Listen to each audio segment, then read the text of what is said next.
اپنی سوچ کو وسعت دیں، جو نعمتیں آپ کے پاس ہیں بہترین ہیں۔ صرف اپنی ہی ذات کے بارے میں مت سوچتے رہیں، اپنے ارد گرد بھی نظر دوڑائیں۔ ایک طبقہ ایسا بھی ہے جو بنیادی ضروریات سے بھی محروم ہے۔ اصل میں آپ کی خواہشات ہی آپ کی پریشانیاں ہیں۔ آپ خواہشات پوری نہ ہونے پر پریشان ہیں۔ لوگ ضروریات کے لیے ترس رہے ہیں۔ میرے اچھے وقت نے دنیا کو بتایا کہ میں کیسا ہوں، اور میرے برے وقت نے مجھے بتایا کہ دنیا کیسی ہے۔ جس کی کوئی گارنٹی نہیں اس کا نام زندگی ہے، اور جس کی فل گارنٹی ہے اس کا نام موت ہے۔ تو لوٹ آؤ اپنے رب کی طرف۔ دوسروں کو نقصان پہنچائے بغیر، ان کو بدنام کیے بغیر، ان سے حسد کیے بغیر، ان سے الجھے بغیر، ان سے آگے نکل جانے کا ہنر سیکھیے۔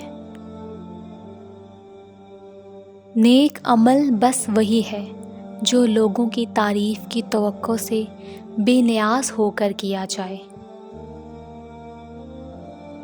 صرف ہاتھ ہی نہیں، الفاظ بھی سہارا بنتے ہیں۔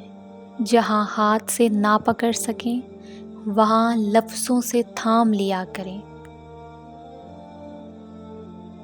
رب کی تقسیم سے انکار کرنا حسد ہے، بھلا اس سے بہتر کون جانتا ہے کہ ہم کس چیز کے کتنے مستحق ہیں۔ جو شخص روکھی سوکھی کھا کر بھی مطمئن رہتا ہے وہ سب سے زیادہ دولت مند ہے، کیونکہ اطمینان فطرت کی سب سے بڑی دولت ہے۔ رسول اللہ صلی اللہ علیہ وسلم نے ارشاد فرمایا، مہمان کو رخصت کرتے گھر کے دروازے تک نکلنا سنت ہے۔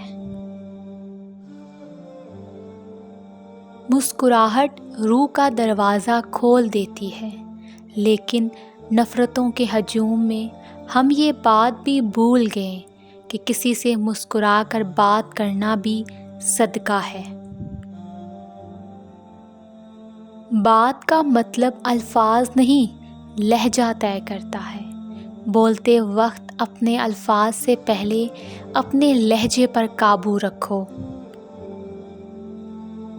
اگر آپ کو یہ ویڈیو اچھی لگی ہے تو ویڈیو کو لائک کریں، چینل کو سبسکرائب کریں۔ تو ملتے ہیں اپنی نیکسٹ ویڈیو میں۔ اپنا خیال رکھیے گا۔ اللہ حافظ۔